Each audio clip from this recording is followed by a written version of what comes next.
मुख्यमंत्री पदावरून किंवा प्रधानमंत्री पदावरून जर तो बाजूला झाला की त्याचं सगळं वैभव जातं आणि त्याच्यावर जो दुसरा येणार आहे त्याला ते वैभव प्राप्त होतं.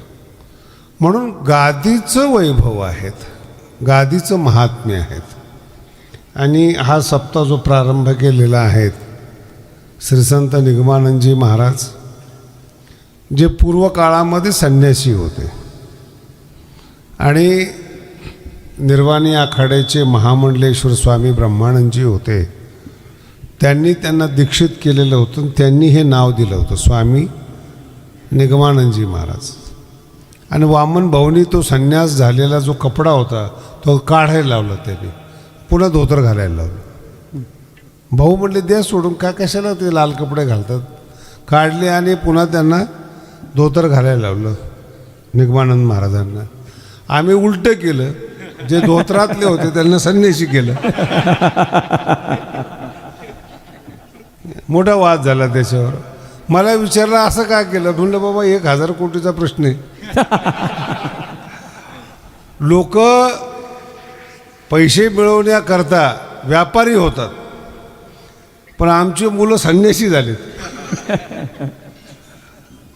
पण वारकरी संप्रदायात जर राहायचं असेल तर भाऊनी एक मर्यादा टाकून दिलेली आहे की संप्रदायामध्ये महाराष्ट्रामध्ये हा ड्रेस आहे, फेटा बांधला पाहिजे, कीर्तनामध्ये ड्रेस असा असला पाहिजे. आणि मग त्यांनी ते पुन्हा त्यांच्या गुरुजीकडे गेले नाहीत.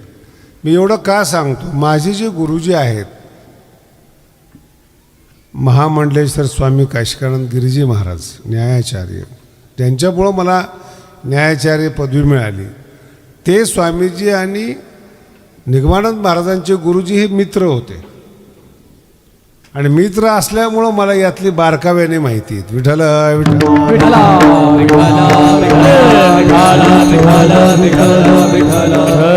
थोडा आवाज वाढव जरा. आणि हा एक संयोग आहे, संयोग आहेत. संप्रदायामध्ये आलेले आहात आणि मग त्यांनी जे काही काम केलं स्वामीजींनी ते मोठं काम केलं. पण संन्यास घेतल्यानंतर सुद्धा भाऊचं ऐकावं लागतं हे मात्र निगमानंदजींनी सगळ्या समाजाला सांगितलं. तुम्ही कुठल्याही पंथामध्ये गेलेले असाल, कुठे गेलेले असाल, ऐकावं लागतं तुम्हाला. ही एक शिस्त दिलेली आहेत. आणि जवळच नगद नारायण महाराज जे आहेत, 250 वर्षापूर्वीचा गड आहे बरं का. मी कालच पुण्यतिथीच्या कीर्तनामध्ये सांगितलं, नारायणगड हे भगवान बाबांचं गुरुस्थान आहे. जिथं पूर्वीचं नाव आबा होतं, नारायणगडाने त्यांना भगवान बनवलं, एवढा मोठा गड आहे. म्हणून गुरुस्थान आहे, 250 वर्षाचं स्थान आहे. आणि कधी एक लक्षात ठेवा सगळ्या लोकांनी, काही घटना वर्तमान काळामध्ये तत्कालीन घडत असतात, त्याचं महत्त्व फक्त तत्कालीन असतं, फार महत्त्व नसतं त्याचं. गुरुवर्य भीमसिंग महाराजांच्या काळात काही घटना घडल्या तर त्यांच्या काळातल्या घटना आहेत, त्यातला दोष भगवान बाबाला देता येत नाही. माझ्या काळामध्ये काही घटना घडल्या म्हणून भगवानगडाचा द्वेष नाही करता येत, कारण की ती गादी भगवान बाबांची आहेत. बसणारा जो व्यक्ती आहे तो त्या काळामध्ये काही ऊनं होतं, काही घटना. आणि थोडंसं काय होतं या भागामध्ये मी बघितलं की असं ब्रॉड माइंड नाही आहेत, विशाल माइंड नाही आहेत. अभंगाचं विश्लेषण करत असताना काही शब्द जे असतात ना ते रेडीमेड एखाद्या माणसाला बसतात. एखाद्याला वाटतं की मी नाव घेतलं. मी कीर्तनात कोणी एवढं सामान्य माणसाचे नावं घेत नाहीत बरं का कीर्तनामध्ये. माझे कुठलेही कीर्तन ऐका तुम्ही, कीर्तनात नाव येण्याकरता माणूस पुण्यवान लागतो. कुठल्याही व्यक्तीचं, बरबटलेल्या व्यक्तीचं नाव घेऊन वाणी कशाला अपवित्र करायची. पण ते लोकांनाही ना असं सवय आहे अशी, काय कोणाला बोलला काय बोलला. अशा लोकांनी कीर्तनच ऐकू नये, भाषण ऐकलेलं बरं. कीर्तन त्यांचा विषयच नाही घेत. तुकोबरायांच्या अभंगाचं विश्लेषण आहे, ज्ञानोबरायांच्या ओवीचं विश्लेषण आहेत. तिथं जिवंत माणसाचं काय काम आहे, त्या पदाला गेलेल्या माणसाचं काय काम आहे. आणखीन पुढं कीर्तन जरा व्यवस्थित ऐका. मोठं असणं वेगळं, मोठं मानणं वेगळं. अर्थ कळाला का तुम्हाला. जे निसर्गतः मोठे आहे ना त्यांना सिद्ध करायची गरज नाही की मी मोठा आहे म्हणून. पण जे मोठे नाहीत ना त्यांना बाहेरून चमकावं लागतं. जे रेस्टॉरंट चांगले आहेत ना ते नाही सजले तरी गर्दी असते, पण ग्राहकाला खुश करण्याकरता काही काही हॉटेलचं इंटिरियर मोठं असतं, स्वागत मोठं असतं, पदार्थाला चव नसते. नाही कळालं. खूप चांगले कपडे एखाद्या स्त्रीने घातले, दागिने घातले म्हणजे काही भाजी चांगली होत असते का? ज्ञानोबा म्हणतात तिचं नाव आहे बरं का स्वतंत्र, सुगरण. सगळ्या बाया स्वयंपाक करतात, सुगरण कमी असतात. सगळेच परमार्थ करतात, भाऊ आणि बाबा कमी असतात. सगळेच परमार्थ करतात. सगळ्यांच्या गळ्या ज्या अभंगावर भाऊनी कीर्तन केलं, बाबांनी केलं, त्या अभंगावर सगळेच महाराज कीर्तन करतात. काही काही तर असे शहाणे ते बाबासारखं राहायचा प्रयत्न करतात. त्यांची उंची कमी असते, ताकद नसते अंगामध्ये, तरी गुडघ्या इतकी शेरवानी घालतात. पण दुर्भाग्य माझ्या पुढे येतात.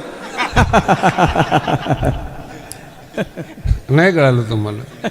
काही विनाकारण भाऊसारखं समजतात. भाऊ जसं बोलतात, भाऊ जसं हे करतात, अशीच चुकीची कल्पना. मी सगळ्या समाजाला सांगतो बरं का, भाऊ शाप देतात याचा प्रचार करू नका. येणारा काळ खतरनाक आहे. संत संसार उद्ध्वस्त करत नसतात. शाप देणाऱ्याला कधी संत समजू नका. दुसऱ्याचं वाटोळं होईल असा माणूस कधी संत नसतो. भाऊनी केलं काय? भाऊ हे महिन्याचे वारकरी होते. त्यांचा ड्रेस अत्यंत साधा होता, फेटा अगदी साधं बांधायचे. आता हे थोडंसं नंतरच्या लोकांनी थोडा फरक करत करत करत गेले तो भाग सोडून द्या, पण सगळ्यांनी भाऊला पाहिलेले आहेत. वेश साधा आहे म्हणून आतून साधे आहेत असा अर्थ नाही. अत्यंत श्रीमंत माणसंसुद्धा मार्केटमध्ये चालताना साध्या पद्धतीने चालतात. पैसा प्रदर्शन करण्याची गरज नाही. आणि जी माणसं कमी पैसेवाले असतात त्यांना आतमध्ये हर्ट झालेलं असतं, दुखलेलं असतं, म्हणून ते दाखवण्याचा प्रयत्न करतात. जी विद्वान नाही आहेत मार्केटमध्ये आले की ते बोलून दाखवतात. श्रीमंत नाही आहेत, 4-5 अंगठ्या घालतील हातामध्ये, इकडे 4-5 तिकडे चालतं. कुठं अर्धा तोळा घालून फिरतोस तू? नाही का? सोनं घातलं म्हणून तू सोन्याचा आहे असा अर्थ नाही त्याचा. ज्यांचे आम्ही शिष्य आहोत, जयाची द्वारी सोन्याचा पिंपळ, तू कुठं बोटात घालून फिरायला लागला? तू नाही आहेत, त्यांची बरोबरी करताय. पुन्हा सांगतो तुम्हाला, भगवंत जेव्हा व्यक्ती तयार करतात ना ती एकटीच असते. शिवाजी महाराजांची कॉपी नाही होऊ शकत. पिक्चरमध्ये तुम्ही तसा ड्रेस करू शकता, नकली दाढी, जिरे टोप सगळं घालू शकता, हातला आणणार कुठून? नाही कळालं? ज्ञानोबांचा दृष्टांत इतका सुंदर आहे महाराज. काय करावे? चित्री व फळ, डुप्लिकेट फळं ठेवलेली तर जुन्या काळामध्ये असायचे शोकेसमध्ये. ते फळं काय, फळ दिसायला फार सुंदर आहेत, आत शेण. मराठी कळली का ज्ञानोबा? आत दुर्गंधीनं भरलेला माणूस आहे आणि वर तो सजलेला आहे. विठ्ठल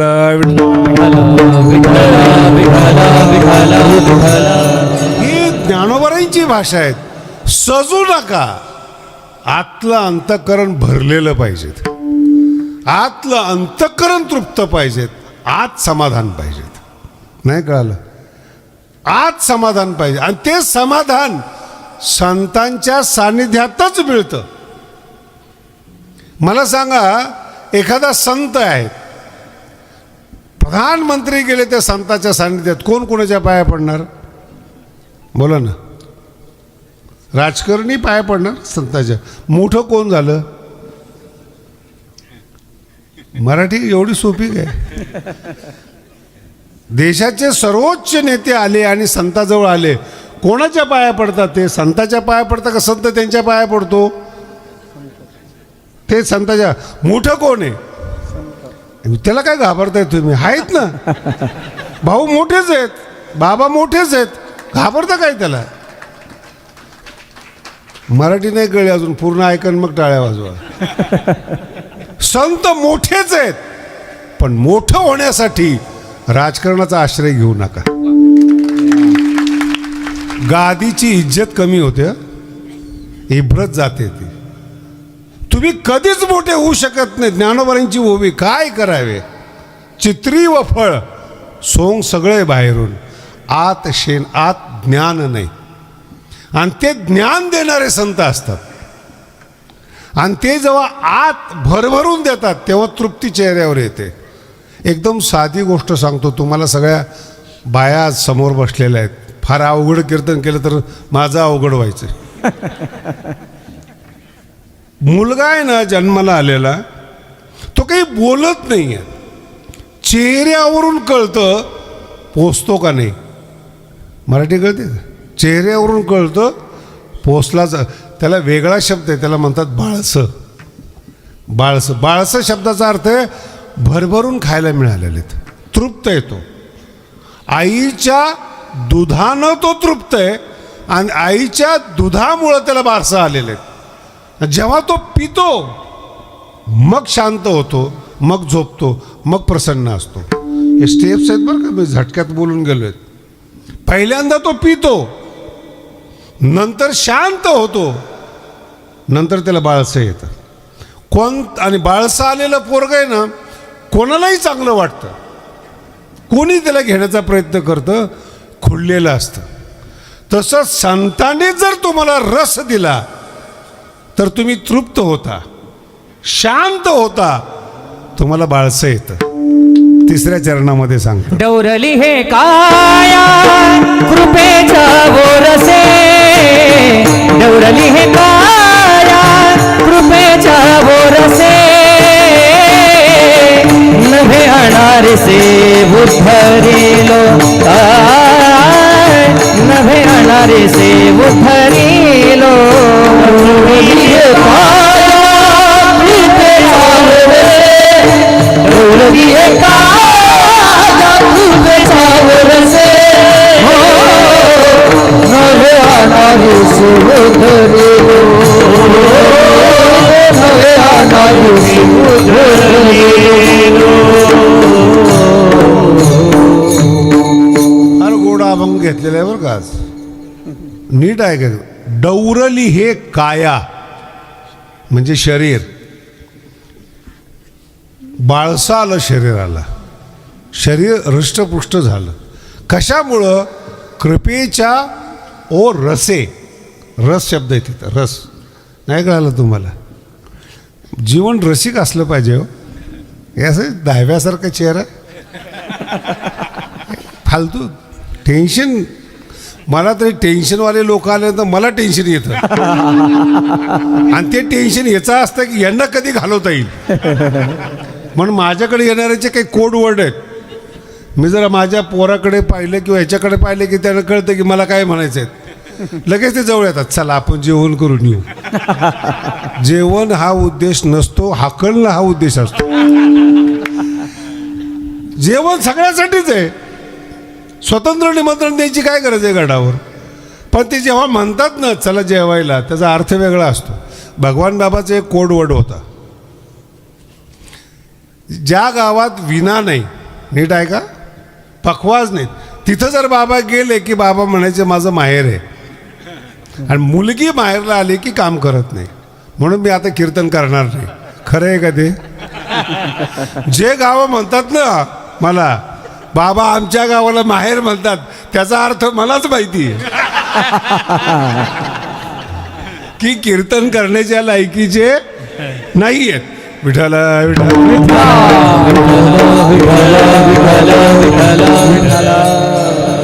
पुन्हा सांगतो तुम्हाला, पुढं तुमचं जीवन आहे खूप बारकाव आहे बरं का. कधीही जीवनामध्ये इतरांचा विचार करू नका. पुन्हा सांगतो, न जातीचा विचार करू नका, न समाजाचा विचार करू नका. तुम्हाला तुमच्या जीवनामध्ये फक्त संत आणि देव मदत करतात. तिसरा सक्का भाऊ मदत करत नाहीत. काय विचार करतात तुम्ही? एका उदरातून जन्माला आलेले पक्के वैरी असतात. समाज हा फार लांबचा विषय महाराज, कुठे घेऊन बसलात तुम्ही त्याला. ज्ञानोबांचा शब्द फार सुंदर आहे, आपुली आपण. तुमच्या जीवनातला तास कोणाला द्यायचा आहे हे ठरवा. पैसे दिलेले परवडतात, तास दिलेला परत येत नाही. म्हणून ज्याला मोठं व्हायचं, जे कलेक्टर झाले त्यांचं जीवन वाचा लायब्ररीमध्ये. आणि पुस्तकं हे जिवंत माणसं आहेत. नीट ऐका, पुस्तकं मृत नाही आहेत. जर तुम्हाला 400 वर्षापूर्वीच्या माणसाला भेटायचं असेल, लायब्ररीतून पुस्तक काढा, त्या पुस्तकात जे बोललं जातं तो माणूस आहे. इतकं सोपं. आज माऊली काय बोलतात हे ज्ञानेश्वरीतून आपल्याला समजतं. जगद्गुरु तुकोबराय काय बोलतात हे अभंगातून आपल्याला समजतं. एवढं सोपं नाही.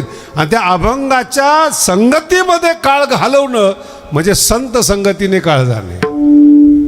आणि संत संगतीमध्ये जर काळ गेला, तुमच्या जीवनाचा उद्धार होतो, तुम्हाला आनंद मिळतो. मला सांगा, भगवान बाबा संत कसे झाले? संतांच्या सानिध्यामध्ये. भाऊ, संतांच्या सानिध्यामध्ये संत झाले. तुम्ही मी तर म्हणेल, बोलतोच आता, काही टेन्शन नका घेऊ. रस्त्याने चालत असताना मी अनेक वेळा आमच्या ड्रायव्हरला सांगितले, समोरून चुकीचे येतात ना, तरुण पोरं असतात, वेगावर नियंत्रण नसतं, वेग आवडतो, कामाचा असेल, क्रोधाचा असेल, नसतं ना कंट्रोल, तरुणपणा आहे ना तो. माझा प्रश्न असा नाही, तू गाडी 80च्या ऐवजी 160नी चालव, समोरच्याला अडचणीत नको आणू. मराठी कळाली का? समोरच्याला तू जा ना तुझ्या पद्धतीनं, पण तो वेगाने जातो.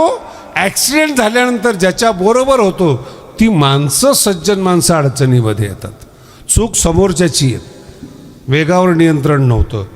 आणि दुःख त्या गाडीतल्या माणसाला झालं, म्हणून याला संगत म्हणतात. मला निगमानंदजी महाराजांचं आठवत आहे, 40च्या पुढं गाडी चालवून देत नव्हते, बसलेले बस, पुढं चालवायची. ड्रायव्हरनी जर विचारलं ना, महाराज जायचं आहे, गाडी माझी आहे, नियंत्रण माझं आहे, तू चालवायची, तिच्या पुढं. बरोबर आहे का? ते पण पथ्य पाळलेलं चांगले आहेत का? माझा मुद्दा आहे, आयुष्य ना उद्ध्वस्त करू नका. तरुण पण एक सुगंध आहे, इकडं तिकडं घालवू नका, हातपाय तोडून घेऊ नका. तसाच परमार्थातला प्रकार आहे. नको त्याला संत म्हणून स्वतःला गुलाम करू नका. विठ्ठल कोणालाही संत म्हणतात. पुढचा टप्पा आहे का बरं का अजून काय? मला एक सांगा, मुलं होत नाही, व्यापारामध्ये धन मिळत नाहीत, संन्याशाकडे जायला पाहिजे का? खरं मनातून सांगा बरं तुम्ही. म्हणजे सगळं करता आलं तर तो संन्यासी झाला असता का?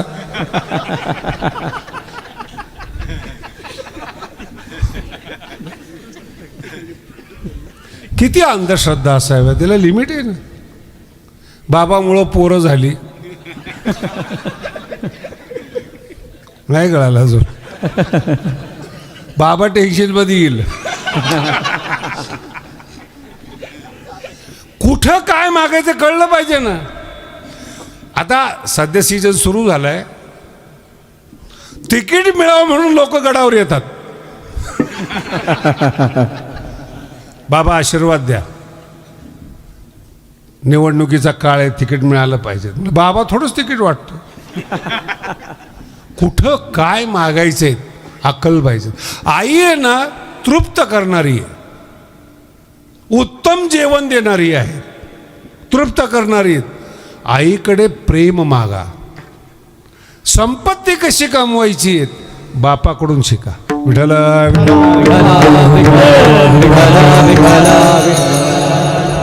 हे ठरलेले. घर आणि दार हे दोन शब्द आहेत, उलट करून चालता येत नाहीत. सृष्टीने बनवलेले आहे. संघर्ष करण्याकरता पुरुषाचं शरीर लागतं. संघर्ष कर. स्त्री करायला लागली ना उद्ध्वस्त होते. स्त्री श्रीमंत होते पण तिला प्रेम नाही मिळत. नीट आहे का काय? उद्ध्वस्त होईल. श्रीमंताने लाखो श्रीमंत होईल, प्रेम नाही मिळणार. तिची मर्यादा आहे, ती सोडली तिने. पैशाने काय मिळतं महाराज? अहो, मुंबईमध्ये असे हजारो हिरोईन आहेत, हजारो लोक आहेत, सगळे घरामध्ये. आपलं म्हणणारं कोण नाही. नोकरावर आयुष्य चालतं. नौकर जेवण बनवून देतात तेव्हा श्रीमंताला जेवण मिळतं. इतकं अपंग आयुष्य आहे, इतकं पांगळं आयुष्य आहे ते. कोणीच नाही हो. मला खेडेगावात ते सासू सुद्धा आवडतात, भलेही भांडणं करतात पण घर सांभाळतात. आणि त्याचा अर्थ वेगळा. भांडण्याचा उद्देश काय आहे? संसार नीट कर. सासू ही प्रशिक्षक असते, शिक्षक असते. आणि कोणत्याही शिक्षकाचा रागच येतो ना शिकवल्यामुळं. आईला वाटतं आहे 10-20 वर्ष आपल्याकडे, कशाला काम करायचं. ती लाड करून मोठी होते, पण बदनाम आईच होते. सासू हुशार असते, ती म्हणते शिकवलं नाही का तुला आईनी. कोण बदनाम झालं? आमच्यामध्ये तेच आहेत. जर मुलगा चुकला, कोणाचा आहे रे तू, कळलं का? जर तुमच्या गावामध्ये मुलं शिव्या देत असले, काही त्या मुलाला बोलत नाही, फक्त विचारतात कोणाचं आहे, कोणाचं आहे रे कार्ट, ते याचं. हा मग ठीक आहे. शिव्या देणं हे संस्कार आहेत महाराज. विठ्ठल